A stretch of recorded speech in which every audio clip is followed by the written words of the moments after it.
Hi, I'm Bill Corcoran Jr., and I'm your host for the On the Stacks podcast. Today, I'm chatting with Mike McLaughlin and Chris Kuhar, partners at Halibut Blue. Welcome to the first virtual On the Stacks podcast. How are you guys? Good. Thanks for having us, Bill. Hanging in there. Yep. So, now with the whole coronavirus pandemic, we had to take the On the Stacks podcast virtual.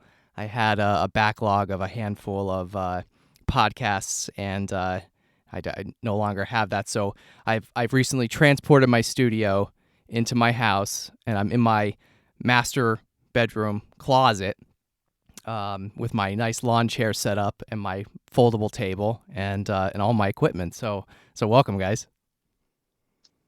Thanks for having us. So before we get into who Halibut Blue is, why don't we tell me the story of how the both of you met? So Chris and I worked together for the better part of about 12 years together at another advertising agency prior to starting Halibut Blue. And it's during that time we realized that, hey, we can work together. And after working together for those 12 years, we decided that we wanted to make a transition in our lives. We wanted to do something that was kind of different. We tried for several years unsuccessfully to buy our previous advertising agency, and it was recommended to us to go on our own and start our own. And we took the risk. And then Halibut Blue was formed.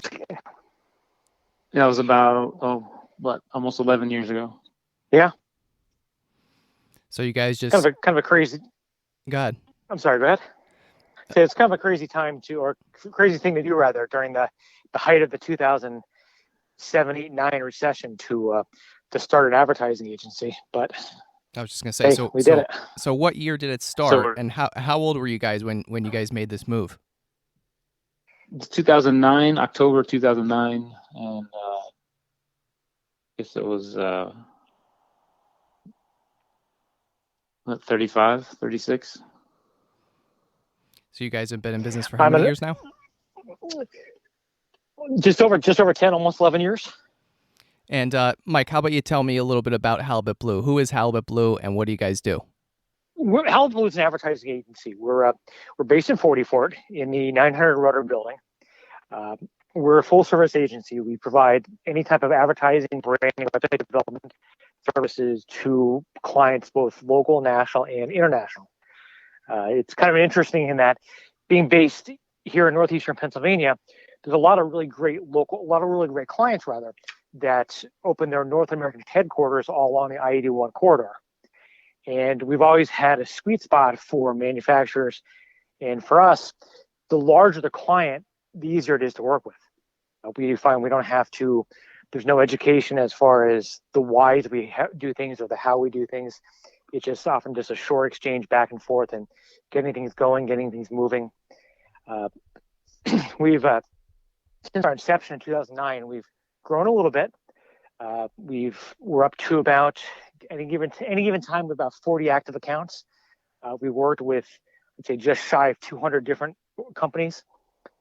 Having the 40 active accounts is great because they always have ebbs and flows. One month, one client may be very active, then they may go dormant for a few weeks, then another one spikes, another one goes dormant. And to us, it's been a really great business model, having different clients at different sizes, adding different services to each. It's to try to make things interesting internally. We have different services that we offer, and even though we have different services, most of our staff is trained to bounce in and out of different corporate identities, different projects, different styles successfully. When we're doing a project for a client, they typically don't have any idea internally who was the person that facilitated that project. When we have spikes with different clients, we'll put say 4 or 5 people on a given project, and the following day when the spike is subsided, they'll be down to just one person working on that account, and the client never knows the difference. The quality work is always the same. Every client's different too. It's very custom with each client. It might be just one project, one website with a client, and another client it might be a whole a whole range of things, from the branding all the way up to video or website, all the collateral materials, things like that. So I've known you guys for a number of years now, and you know, I honestly don't even know the answer to this next question, and it is how did the name Halibut Blue come about? Like, what's the story? What's the significance to the name Halibut Blue? It's obviously not a fish. No, it's not. It's not a fish. When Chris and I were in negotiations with the previous company we worked with, when trying to buy the company, it was suggested to us that we may want to have a name change. It was suggested to us by a third party. And when negotiations broke down, Chris and I decided, okay, we're going to go on our own. We're going to take the risk. Let me tell you, the height of a recession is scary. Chris has 4 kids. I don't have any. We're both married. We both have homes. The scariest thing either of us have ever done was to quit a full-time job and go on our own. I personally lost 20 pounds before, during, and after that time period. When we were talking about the company itself, the name, we didn't want to do our last names. My last name is McLaughlin. Chris's is Kuhar. They don't sound well together. If you do the initials, you sound like a used car lot or a law firm. No disrespect intended. And we wanted something also that a company that our staff could get behind, because we're more than just 2 people. We're a team, and we don't need to have our names on the door to be successful. My wife Jen and I went out one night, and we came home after a night out in the town, had a couple drinks in us, great night as a couple. We're kind of a little tipsy, giggling, having a good time, and we turned on the local news. And the local news has the propensity to interview the worst possible person. What I mean by that is, we intelligent people have a tendency to run from the camera when they're trying to interview you. So one night, WBRE, the local NBC affiliate, was interviewing a guy who came out of a church bazaar beer tent. And needless to say, he was sloshed. So they asked him a question. And instead of giving him a normal, articulate answer, he said, "I don't know what all the Halibut Blue is about." And he's trying to say the word hullabaloo. And it came out as Halibut Blue. Well, no one says the word hullabaloo anyway. That's such an antiquated word. But it came out as Halibut Blue. And Jen and I thought that was hysterical. And I said, that'd be a great name for an advertising agency. Next day, I bought the domain name. When it came time for Chris and I to go on our own, we talked about the name. I said, "How about Halibut Blue?" He said, "Love it. I got the logo." He put the logo together, and that was that. That's great. That's a really good story. A couple days, within the first week or so of our business, we met with a client, and it was someone we had known in a previous life. And this gentleman actually told us that, well, you guys have skills, but that name, it's never going to work around here. And needless to say, we didn't take his advice. That's great. No, I like the name and I love the logo. It's really really makes for an interesting story and interesting conversation when whenever you guys are out and about. So Mike, why don't you tell me, what is your role at the company? We don't really have like predefined rules. We just kind of fell into them. When we were first started talking about the business, Chris and I originally he was going to do more of the creative, and I was going to do more of the business side of the business. Having worked in advertising prior to that for 15 years, I had 15 and Chris had 12. We knew how to run an advertising agency, but we didn't know how to run a business. And one piece of advice that we got from the president of a community bank was to get yourself a good banker, a good attorney, and a good accountant, and ask lots of questions. And we did that. But even with having those resources of those really strong persons in the local business community, we still had to learn how to run a business. So I fell into more business development, running of the business itself, and Chris fell into more of the creative director role and actually doing a little bit more of the national branding. I still do a lot of design, but it's different than what Chris does. So Chris does a lot of really strong packaging for companies such as UGL. It's kind of exciting when you walk into any Lowe's or Home Depot anywhere in the country, and there's materials that have come out of our office from the UGL packaging. I still, today, Chris is doing the design work as he had been. I've fallen into less print materials and less branding and more on the website and running the business. And as time has gone on, we've grown the business where we've pulled in different other designers who have fallen in to work with us and help us get those designs to market. Chris, how about you? You want to touch a little bit on what you do? Yeah, basically the same thing. Mike, he answered most of that, but yeah, I mean, just like our team can jump in and out of different roles, Mike and I can do the same thing. So, but yeah, I'd pretty much stick to a little more of the high-end design work, a lot more of the video and stuff, motion graphics, branding, things like that. So. Bill, it's actually pretty annoying. Chris is probably the best designer that I've ever worked with. And the speed with which he comes up with something is extremely frustrating to me. I toil over it, and I struggle with it. So what takes me an hour to get to something, Chris might have the idea, and maybe not the idea, but the concept, and put it on screen in just a few minutes. It's just sometimes you get lucky, sometimes you don't. Well, it still takes hours. But. Well, he doesn't. The thing is, during the day, Chris doesn't talk much. He's very quiet. He's very focused. So we'll talk about a project that has to be done. The next thing I know, I'm seeing a comp of that project. It's like, oh, geez, why didn't I think of that? Well, it's a good problem to have. It is. And but it's not just the two of you, though, right? I mean, you guys do have a couple other people that work for you. You want to talk a little bit about your team?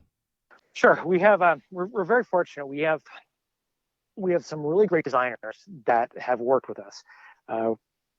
We have two rock star designers. One who specializes more in print and brand development.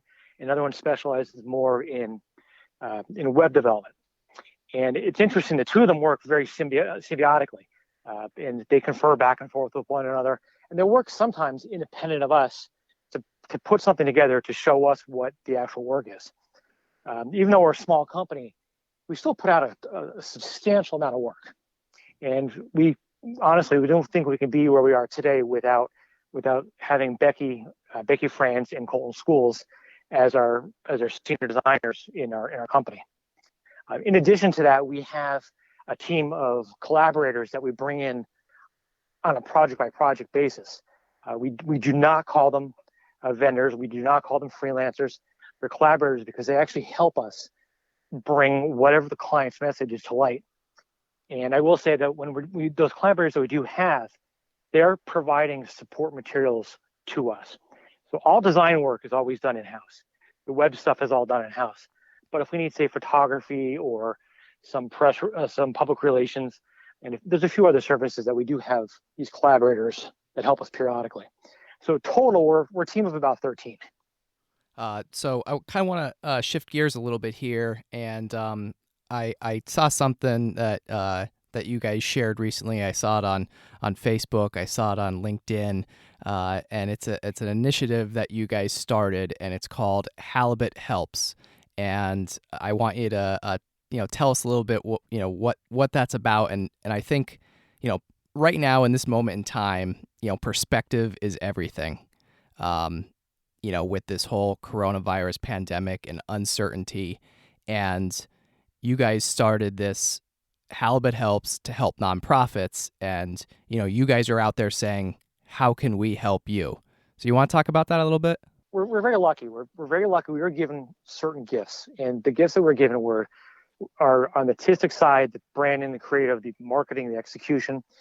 And we found early on in our careers that a lot of nonprofits and smaller companies can't really afford great services.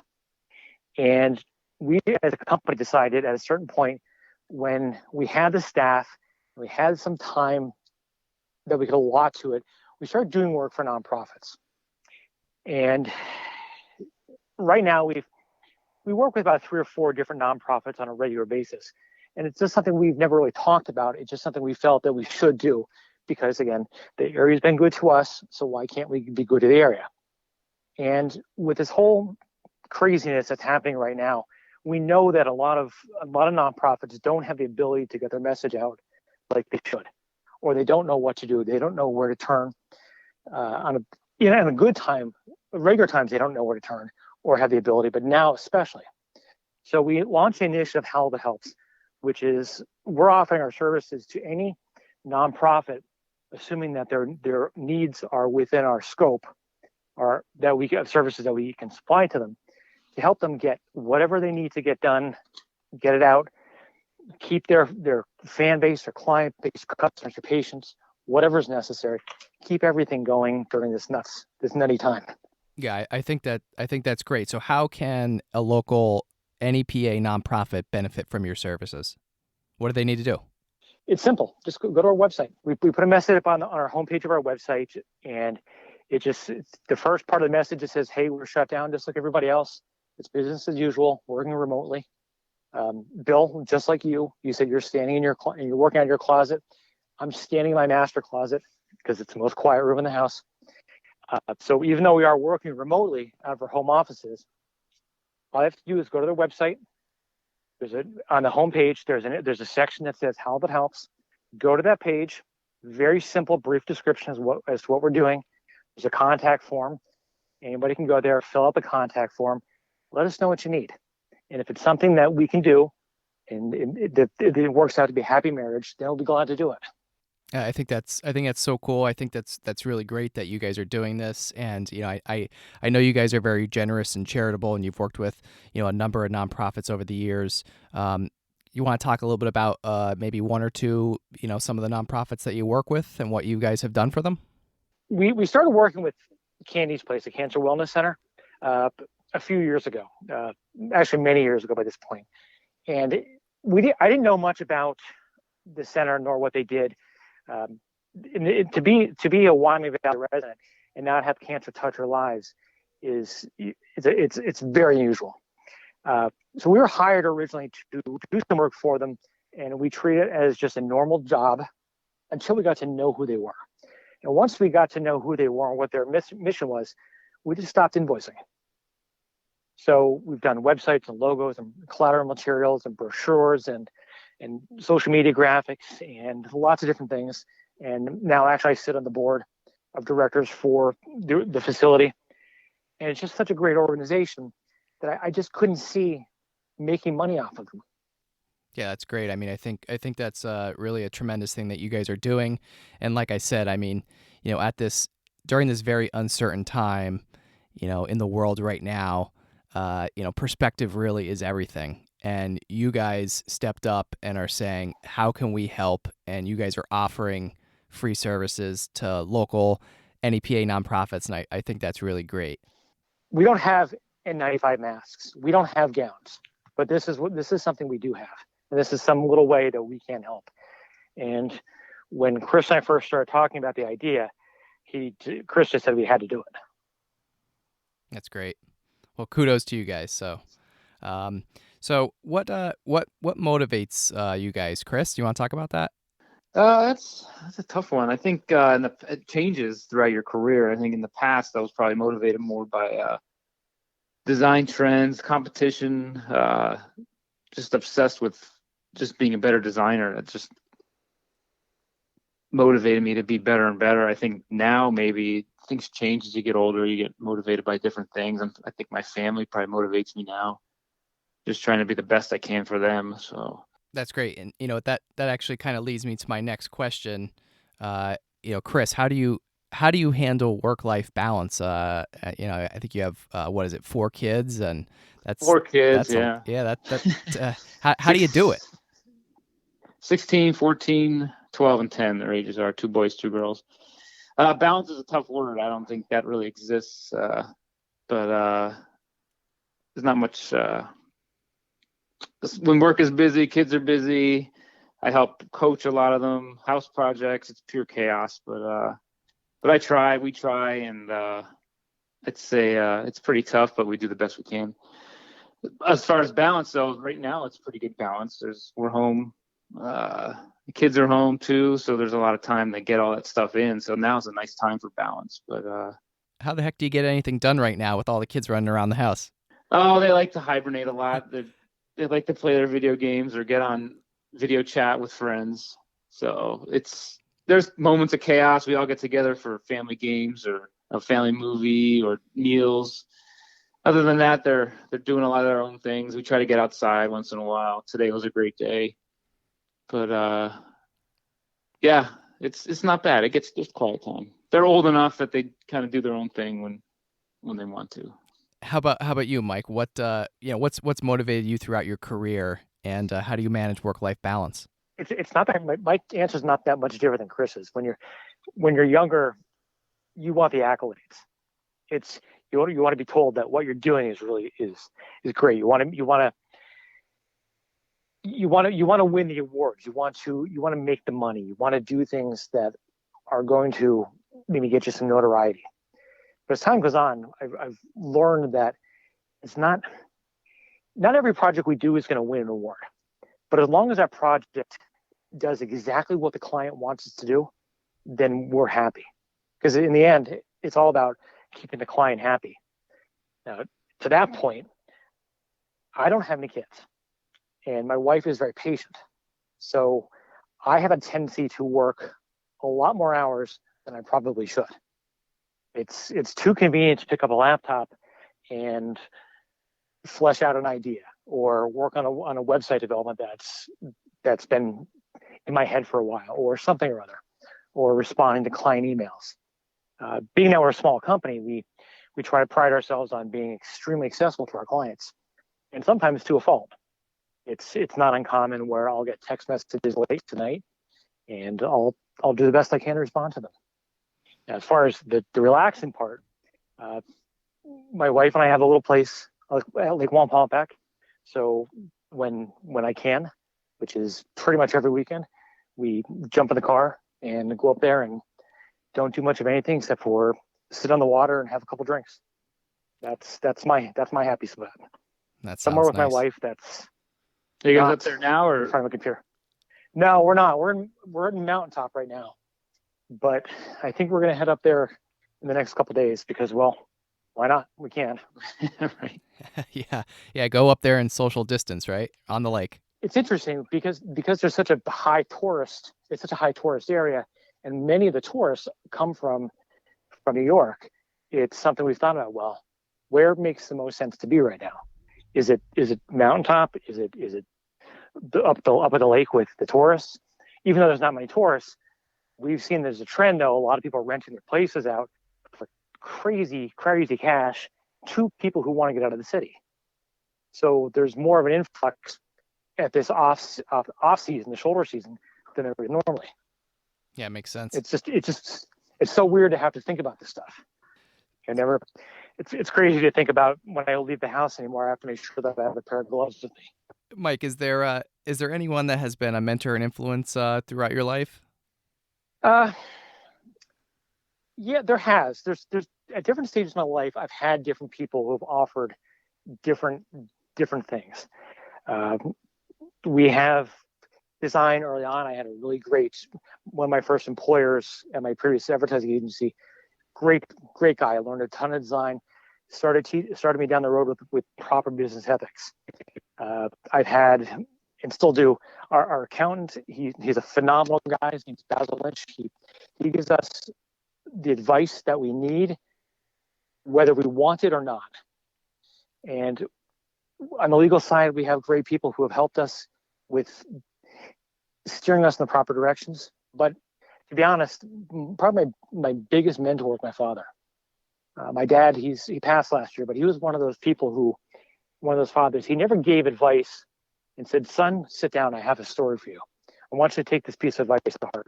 He would say something and then let you try to figure out what he meant by it or where the piece of advice was. It was not a parable, but just he would just say something and let it sit and let it permeate, and you'd pick up what it was.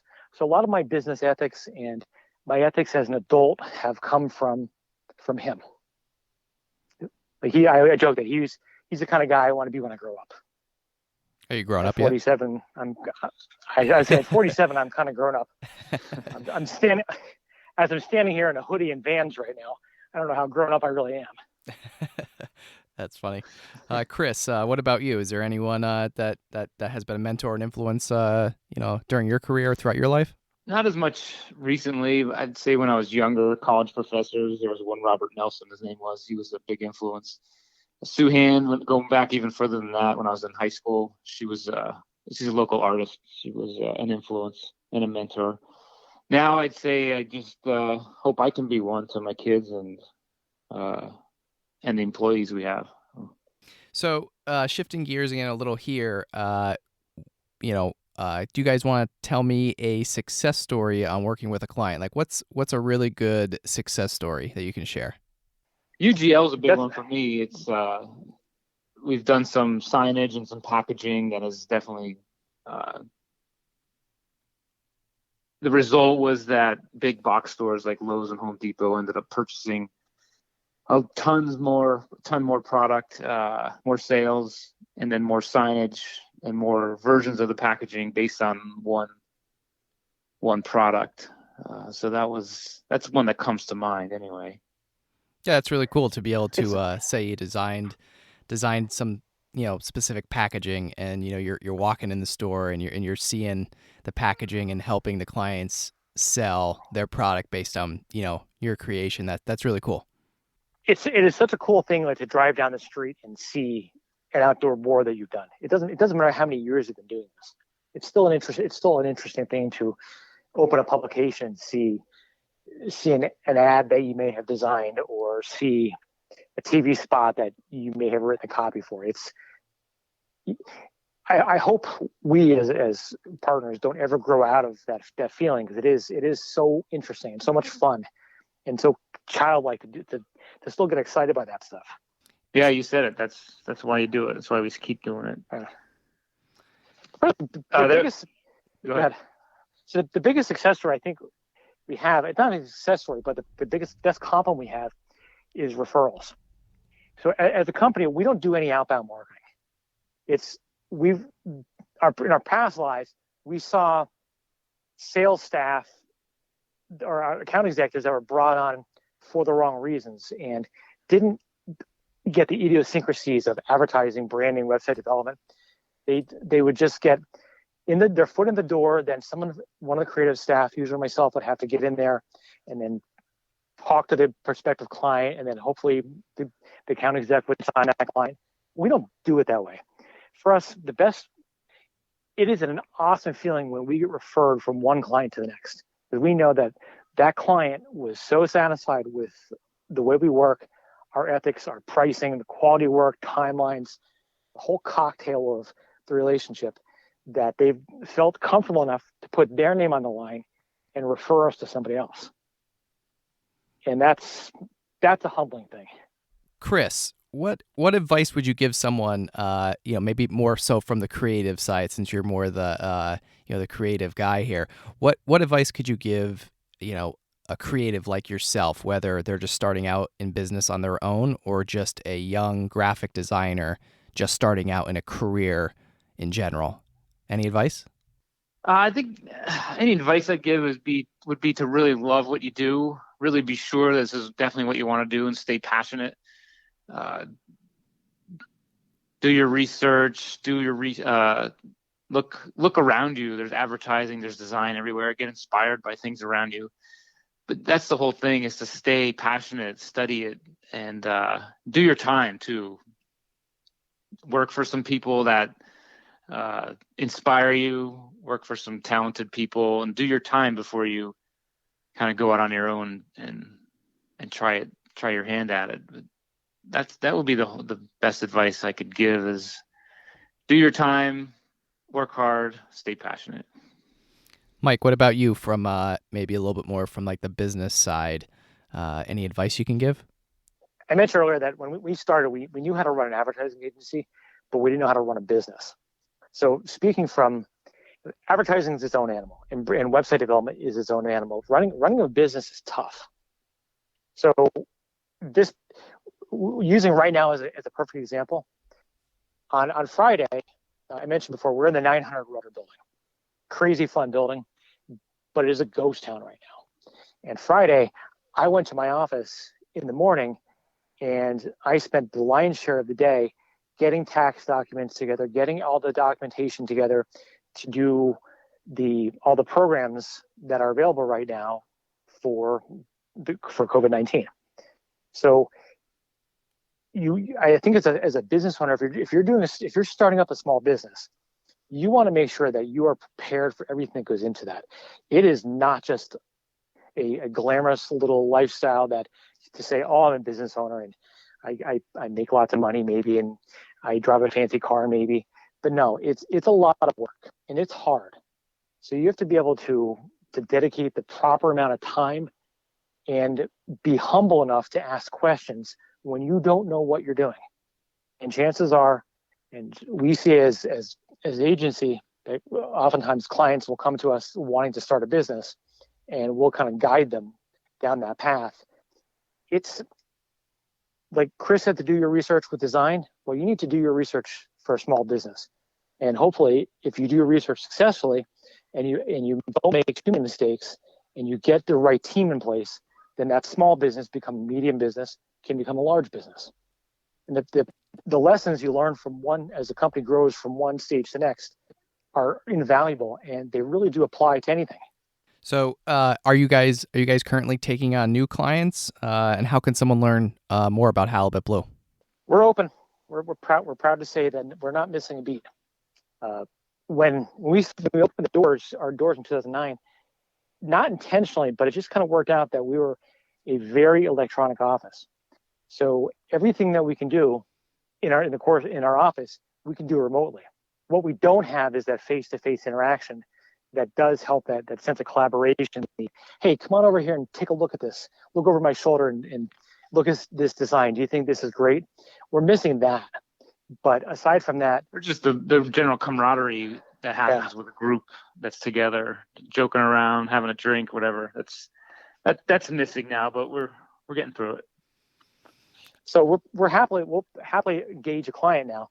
It's one of those things we're fortunate in that we don't have to take every client that contacts us, and we don't have to work with every single client. So it has to be a proper marriage, because we get very invested in our clients' lives. We get to know them. We get to know the product line. It is not uncommon for us. I mentioned before, we work with manufacturers a lot, to know product numbers for different things like chimney flues or shelf merchandising systems or tractors or whatever it may be. So getting to know those clients intimately is part of the success of our business. And having the ability to work remotely using all the electronic tools we've put in place early on, like VoIP phones and strong internet connections and cloud sharing, and we all took our workstations home with us. But because the way we're set up, we're happy to take on new work at this time. But right now, the most important thing to us is servicing our existing clients. Some clients have slowed down naturally, but a lot of clients are utilizing us for triage services, getting their messages out, keeping their websites updated, putting PSAs together, whatever it may be. And that reminds me of a job I was working on today with the flower tent. Most businesses through all of this are going to lose a month or two of business, but the flower tent is open during these 2 months, and they're really getting hit hard, or will get hit hard. So they had an idea to sell online and have tent pickup. So that's what we were putting together this week, is the ability to order online with their website, and you can go to the tent pickup. So pick up your order. So through all this, things change, but we're chugging along.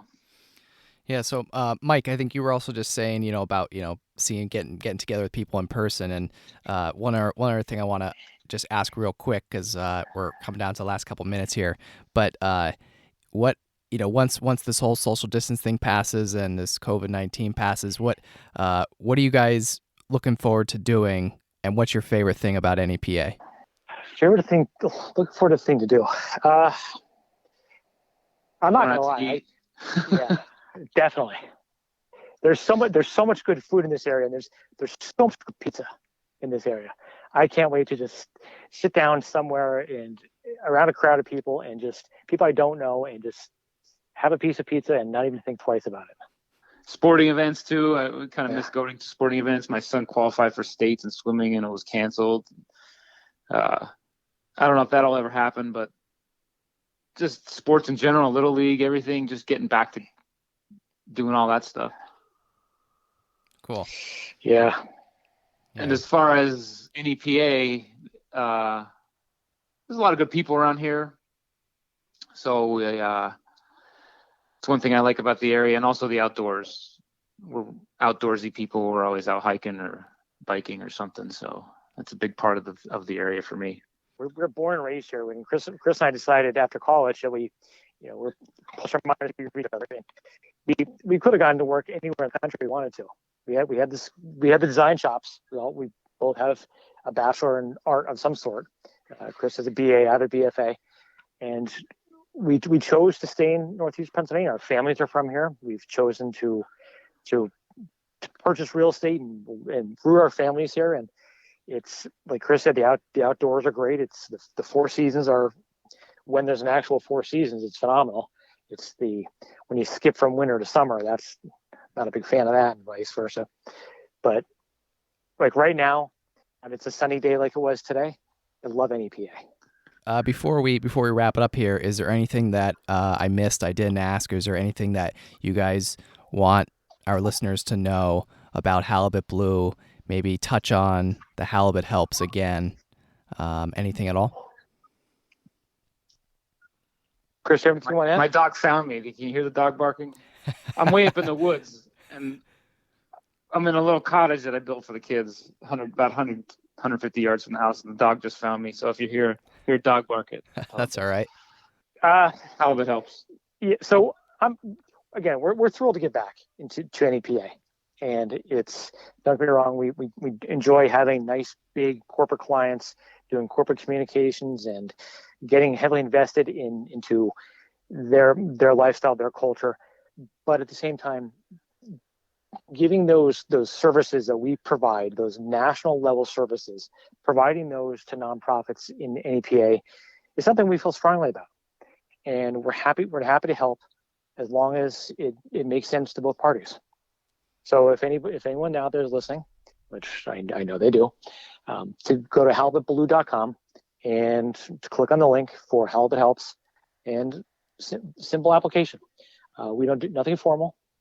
We like to have conversations with clients, so that the form is extraordinarily simple. Just who you are, your organization, and tell us what you need, and we'll contact you. All right. Well, I want to thank you guys both for joining me. Mike McLaughlin, Chris Kuhar, Halibut Blue, Halibut Helps, halibutblue.com. Thank you guys both for joining me on the first virtual On the Stacks podcast. Thanks for having us. Yeah, thanks, Bill. Appreciate it. Thanks, guys. If you'd like to learn more about the On the Stacks podcast, be sure to search the hashtag #OnTheStacks on Instagram, Facebook, and LinkedIn. If you enjoyed this podcast, please subscribe and leave a review. We'll catch you next time on The Stacks.